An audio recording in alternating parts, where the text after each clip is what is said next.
Olá pessoal, na primeira parte desta terceira aula, veremos que as funções lógicas podem ser representadas de duas formas diferentes, conhecidas como formas canônicas. Há duas formas canônicas. As duas formas canônicas são minitermos e maxitermos. Por que o seu estudo é importante? Porque é uma etapa intermediária entre a representação vista na forma de tabela verdade e sua transcrição em termos de portas lógicas. Vejamos como utilizá-las.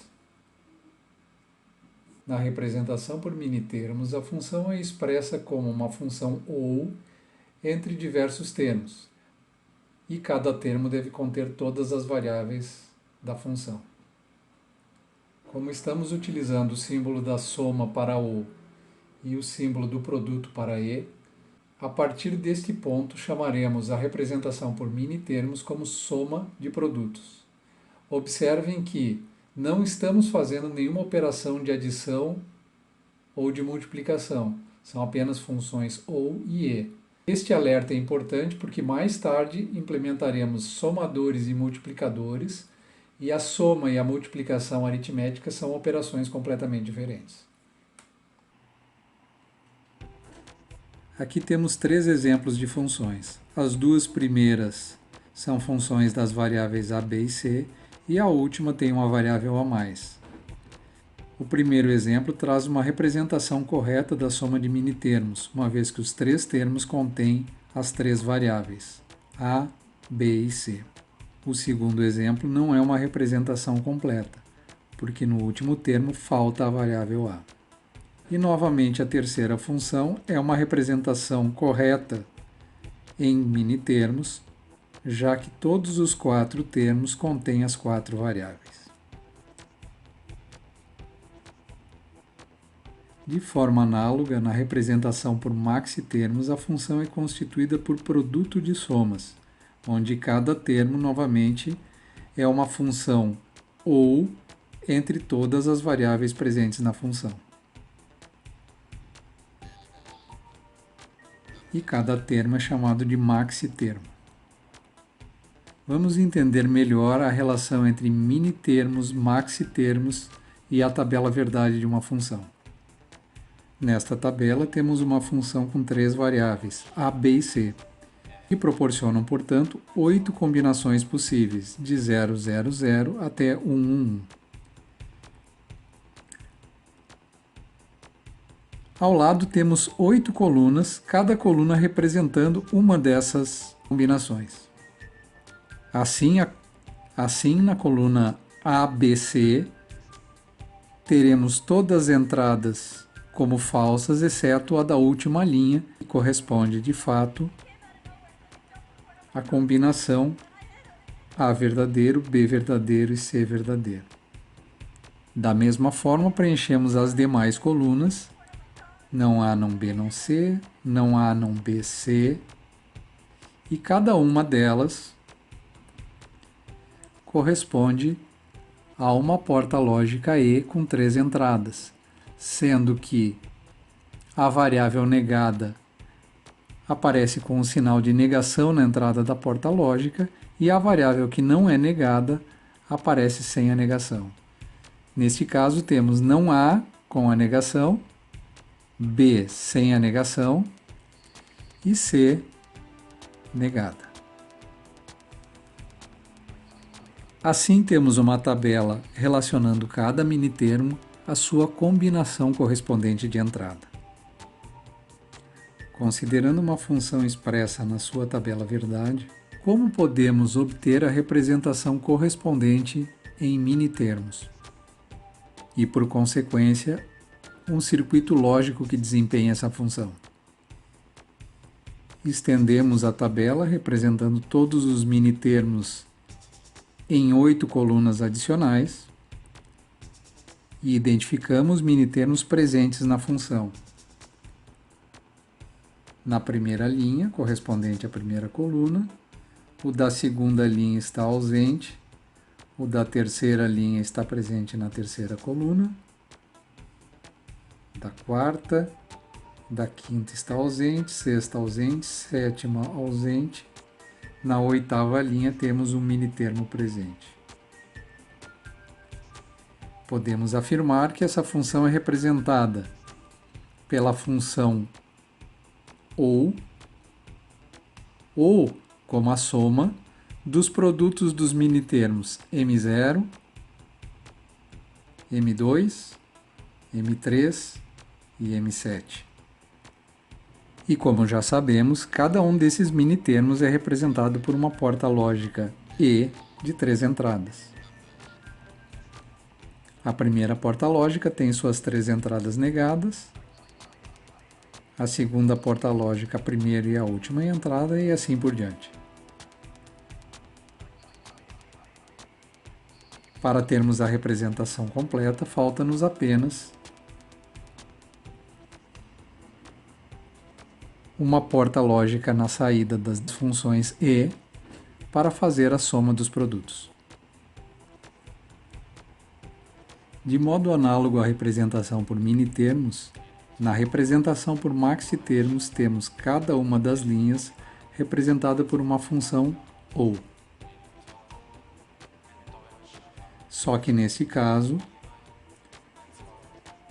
quando a variável é zero, a entrada da função ou não é negada.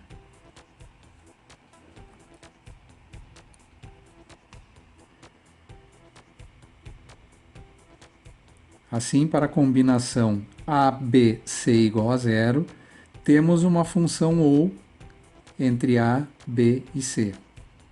A razão disto é que a função ou entre esses termos só será zero se todas as entradas forem zero, exatamente o que ocorre. Deste modo, escrevemos a coluna com apenas o primeiro termo correspondente a esse max termo como zero e todas as demais como 1. Na realidade, estamos apenas aplicando o teorema booleano da dualidade visto anteriormente. Aqui temos a mesma função representada em minitermos anteriormente e queremos ver como podemos representá-la agora em maxitermos. Quais maxitermos estão presentes nesta função? O maxitermo 1, o maxitermo 4, o maxitermo 5, o maxitermo 6. Você já deve ter notado que os maxitermos são exatamente aqueles minitermos faltantes na representação anterior. A razão para isso é muito simples. Podemos representar uma função como as condições que a fazem zero ou como as condições que a tornam 1. No primeiro caso temos a representação por maxitermos e no segundo caso a representação por minitermos. Utilizando uma porta lógica E de 4 entradas, agrupamos todas as saídas dos maxitermos e obtemos a função S. Para encerrar essa primeira parte, vamos exercitar a representação por minitermos e maxitermos. Uma simples inspeção da tabela verdade nos mostra que temos presente o minitermo 0, o minitermo 1, 2 está ausente, 3 está ausente, o 4, o 5 e o 7. Em termos de portas lógicas, o minitermo 0 é uma porta lógica E com as 3 entradas negadas.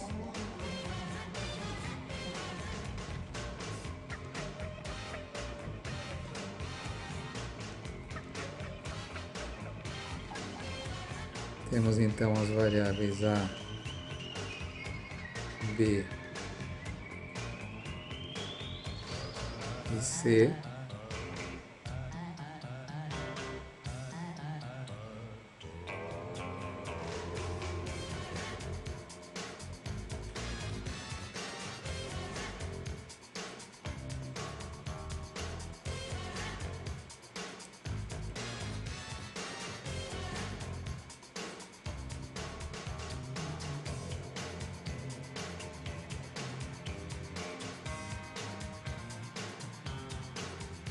Assim temos as entradas A,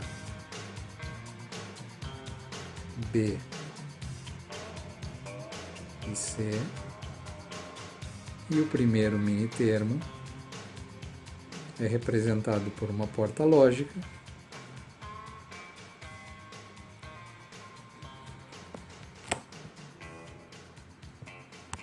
com as três entradas negadas: não A, não B e não C. O segundo mini termo corresponde a duas entradas negadas: não A, não B, e a C não é negada.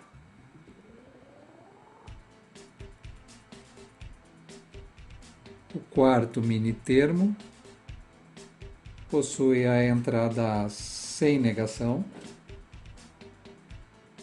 B e C negadas.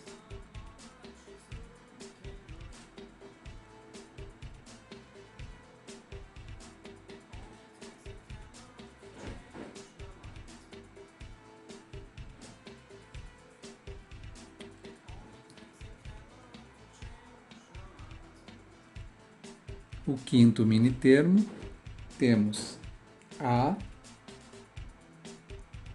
não B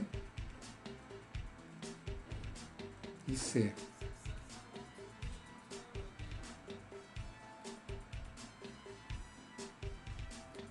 E o último, nenhuma entrada negada.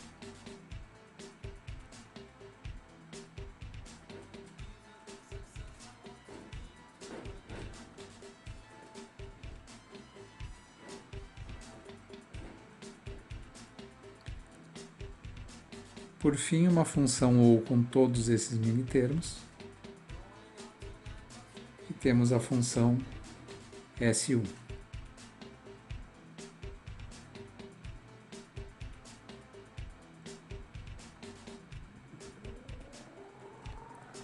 Na forma de função temos S1 corresponde a não A, não B, não C,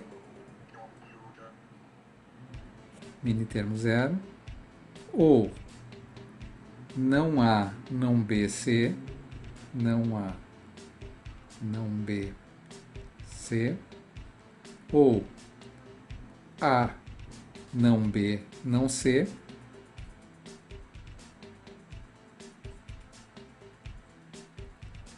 ou A, não B, C,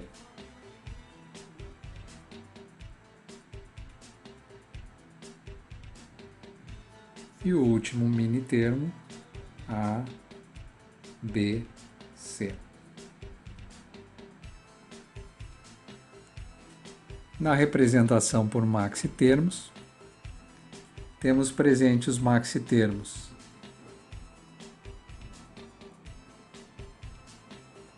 M2,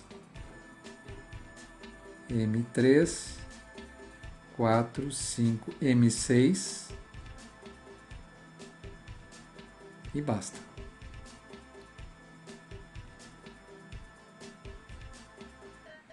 Deste modo,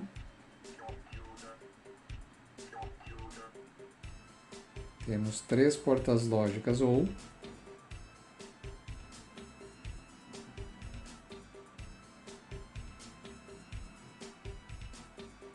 e uma porta lógica E,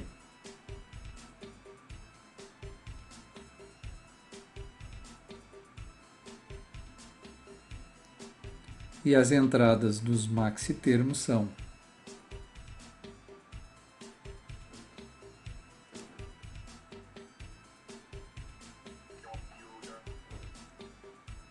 A, não B,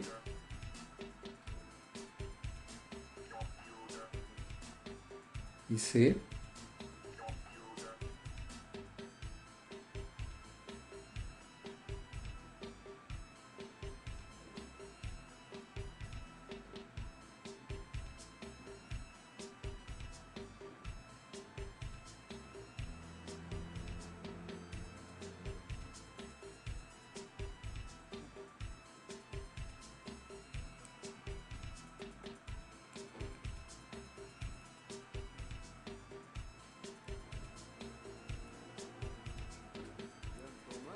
maxi termo 3, A não B não C,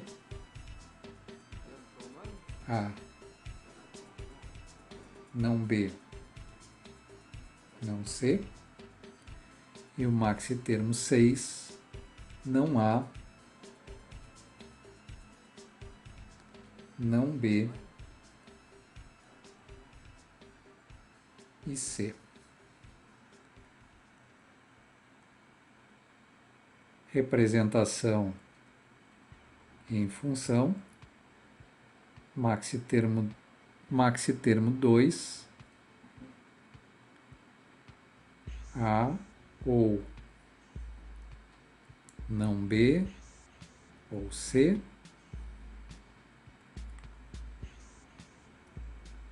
e A ou não B ou não C,